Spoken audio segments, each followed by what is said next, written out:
Combinación clave. Empieza tu día con toda la energía natural de Marley Coffee, un café de grano orgánico molido al instante con leche descremada. Prueba el sabor de Marley Coffee en sus 2 exquisitas y variadas mezclas que te esperan para recargar tu día. Con Marley Coffee disfruta tu día con toda la onda. Cuidemos juntos el pulmón verde de Santiago. Si visitas Parque Met, ayuda a mantener limpias sus áreas verdes y llévate tu basura. Tú puedes ser parte de este gran cambio que se necesita por un futuro más sustentable. Súmate e infórmate en parquemet.cl y en redes sociales @parquemetmimbu.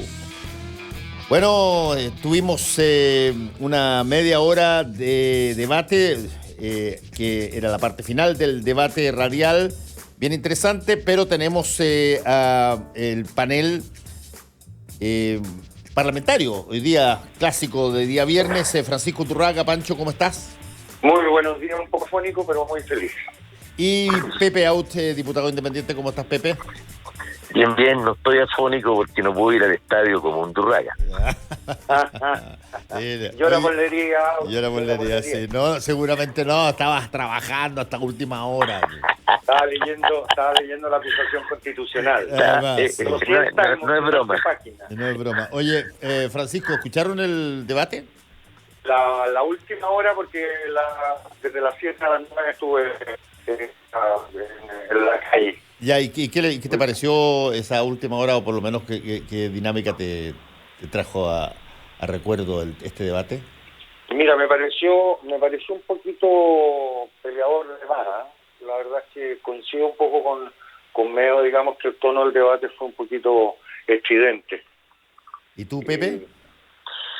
Te confieso que se me olvidó por completo y solo alcancé a escuchar lo que puso tu radio la última media hora, donde hablaban de lo rudo que había sido. Me impresionó esta posición magnánima y de altura de Meo, caracterizándolos a todos como niños de machos alfa, de escuela clase, claro. De escuela básica. Mira, hay una técnica que es muy mala para los debates, eso, pero por cierto nadie se las ha dicho aparentemente a las personas que debaten, que es esto de, que es bien simple, esto de tratar de quedarse con la última palabra para definir a tu contrincante, digamos. Entonces están peleando los dos y uno dice, es que tú tenés plata en los paraísos fiscales, etcétera, allá. Dice, sí, puede ser que tenga plata en los paraísos fiscales, pero no le pegaba a la señora, como tú lo hiciste, qué sé yo.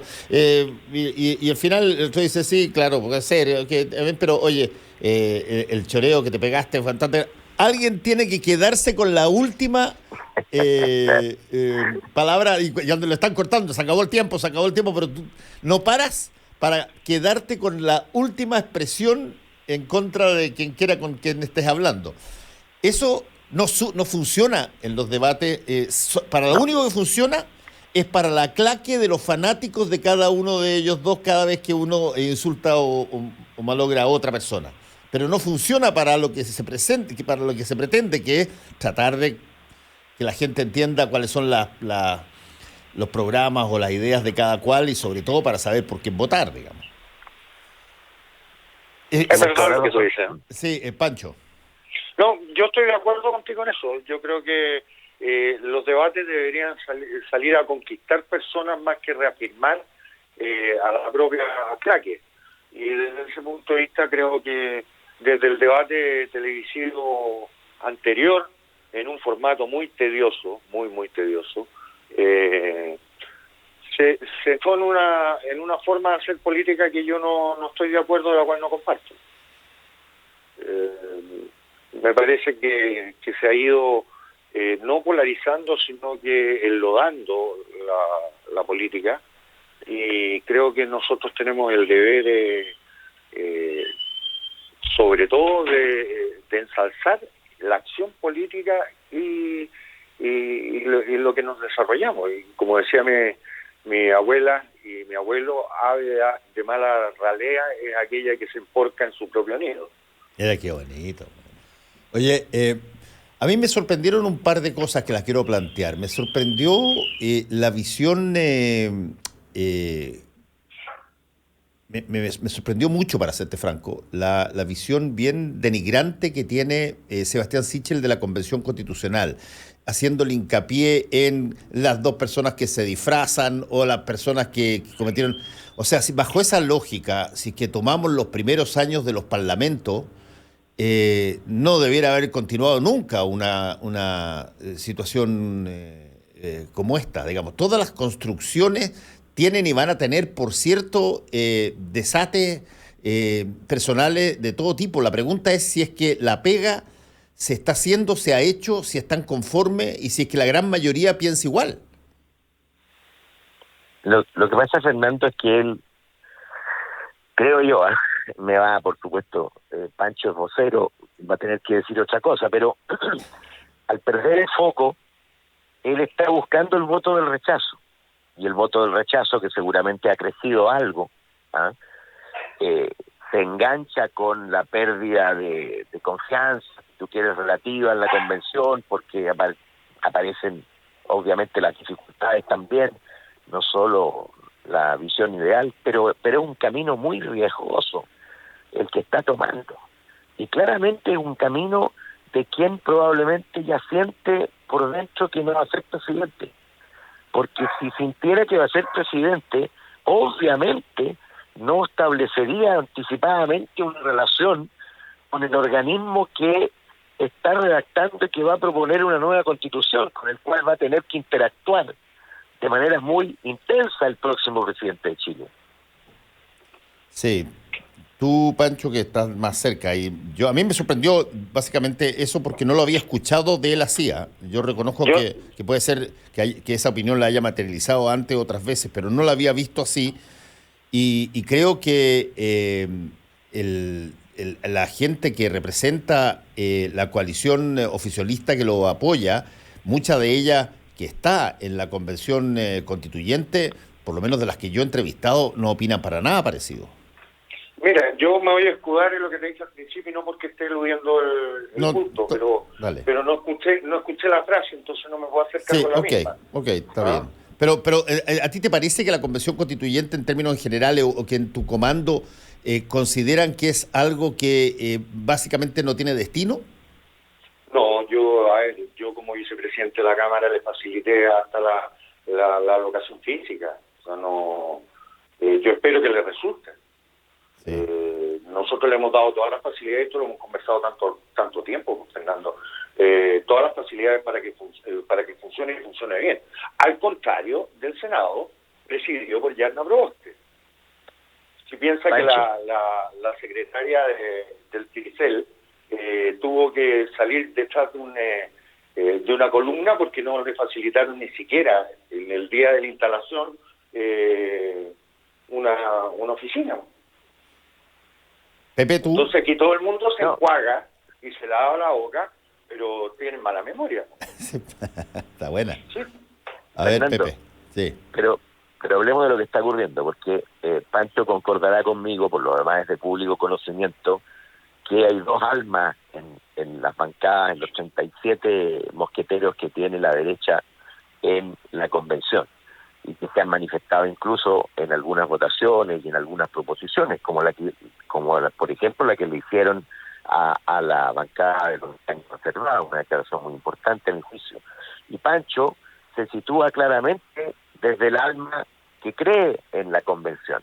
Y lo que hizo su candidato, del cual es vocero, es situarse en el grupo, en el alma, en el espíritu, en el discurso del grupo que está en la convención pero que no cree en la convención, que encabeza Marcela Cubillo. Y esa decisión que tomó, yo no sé si te acomoda, Pancho, pero me imagino te incomoda. Entiendo que eres vocero y que no puedes decirlo, pero aunque no hayas escuchado la frase, tú podrás decir que tú eres de los que cree en la convención y crees que la derecha tiene que contribuir a esa discusión de una nueva constitución y no te compras ese discurso que emitió hoy día tu candidato. No, pero eso es evidente, pero no sé qué hay machacando sobre lo mismo, si ya lo dije. Sí, sí lo dijo, es verdad. Es verdad, además que has dicho anteriormente, incluso en los días viernes, que buena parte de la sanidad institucional, que en un momento dado se veía muy ajena, está basada en el fruto de la nueva Constitución, que yo voy a insistir en una cosa que hay que repetirla varias veces porque de pronto, incluso en debates como este, pareciera que la gente cree que va a ser de otra manera. Lo que la Convención Constituyente le va a proponer al país va a ser un solo texto.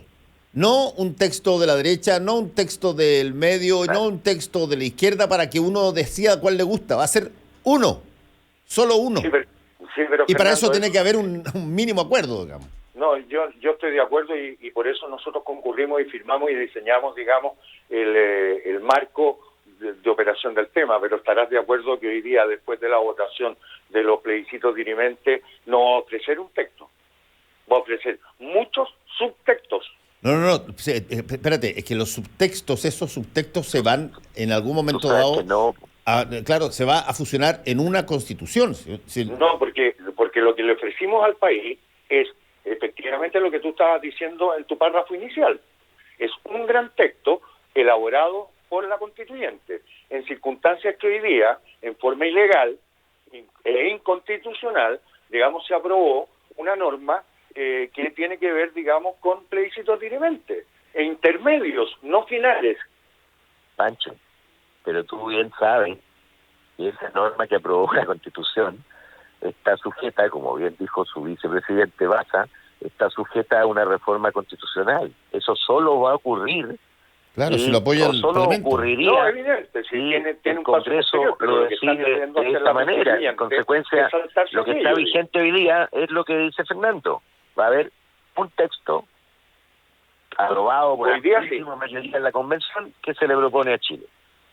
Obvio. Y bueno, desde ese punto de vista, me imagino que el objetivo de todos los constituyentes es que ese texto refleje en buena o en mediana o en gran proporción lo que se discutió y lo que se acuerda. Bueno, es lo que yo espero también, evidentemente. ¿Cierto? Y que confluya todo al ancho camino, no de al medio en términos del sentido, sino al camino del medio de los grandes acuerdos. Ahora, la otra cosa que les voy a contar, por si acaso no lo vieron, otra cosa que me parece interesante porque se tocó el tema tangencialmente, a veces con punceteadas, así como las que estaba diciendo yo al final de la frase para quedarse con la última palabra, pero se tocó varias veces el tema de la relación entre militares y mundo civil. Se tocó cuando se habló de pensiones, se tocó ahora que se habló de la situación en la macrozona sur, se tocó cuando varias veces José Antonio Kast planteó que se había humillado a los militares en determinadas circunstancias a partir de lo que fue el estallido social. Ahí hay un punto que es bien interesante y que me gustaría saber si es que ustedes tienen información al respecto. Es cierto que teóricamente las Fuerzas Armadas son obedientes y no deliberantes, digamos, pero ¿qué grado de comodidad pueden tener las Fuerzas Armadas de entrar a situaciones como la que se está presentando en la macrozona sur? Evidentemente mucha gente está pidiéndola para incluso las grandes ciudades. Yo soy súper constitucionalista en eso y la verdad es que no son deliberantes. Luego, la comodidad o la incomodidad, digamos, aquí tienen que estar sujetos al orden civil. El presidente de la República es el comandante en jefe de las Fuerzas Armadas y desde ese punto de vista solo les resta obedecer. ¿Tú, Pepe? Ahora, la incomodidad, sin embargo, ha sido evidente. De hecho, lo expresó, recuerdo, no este encargado de la macrozona sur, ¿te acuerdan? Que salió justamente criticando eso, criticando que las Fuerzas Armadas no le colaboraban porque el general de turno decía que ellos no estaban para meterse en ese conflicto de un lado o de otro. Y claro, meter a las Fuerzas Armadas genera esa situación, particularmente cuando la decisión de meterla es una decisión políticamente dividida.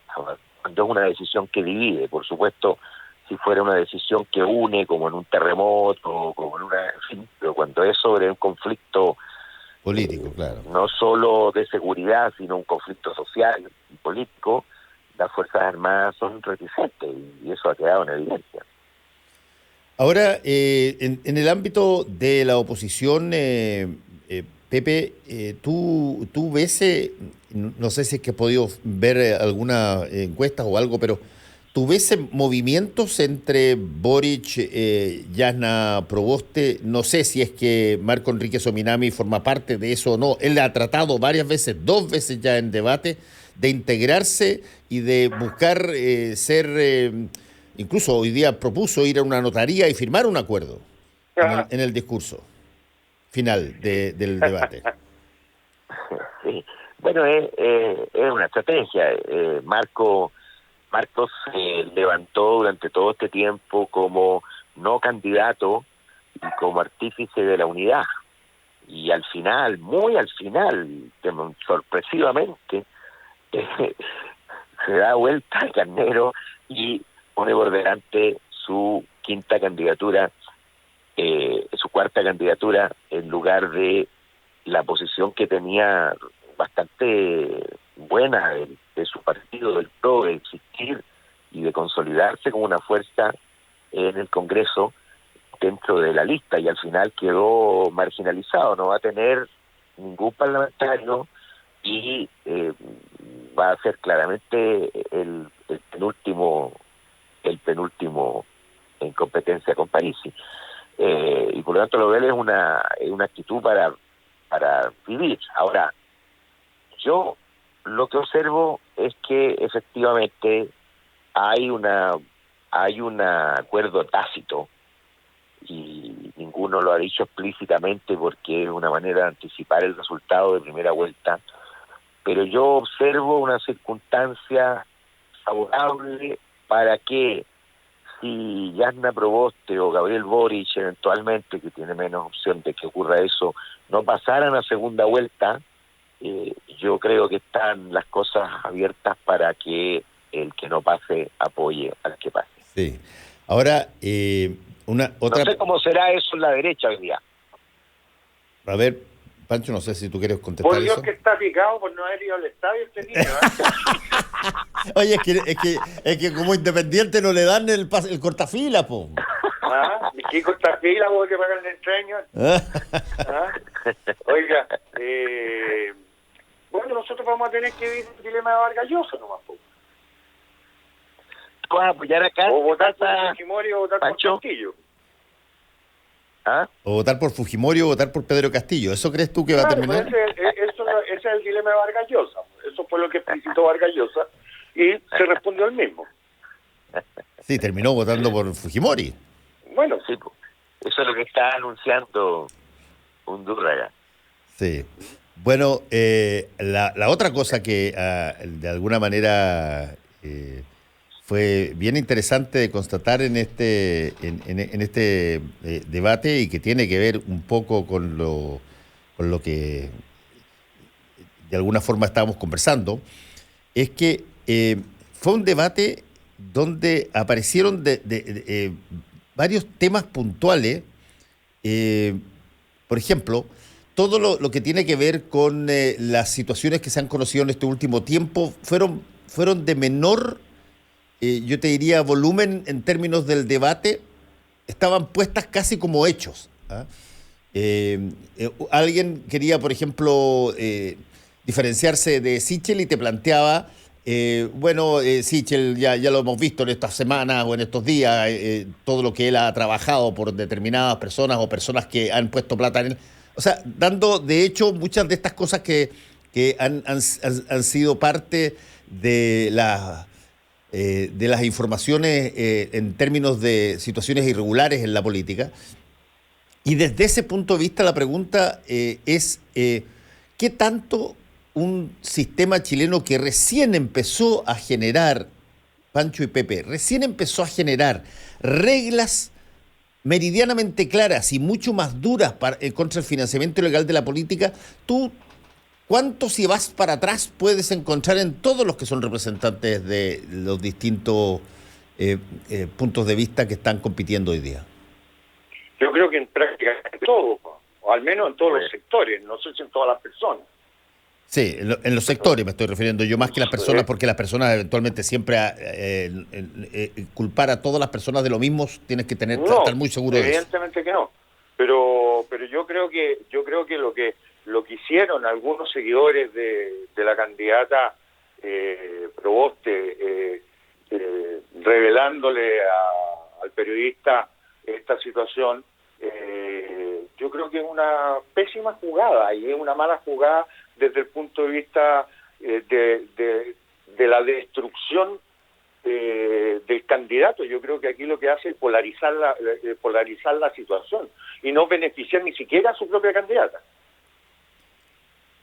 Yo creo que la gente tiende a quemarse más que a consolidarlo en el medio, digamos, en favor de una de las candidaturas más presentes.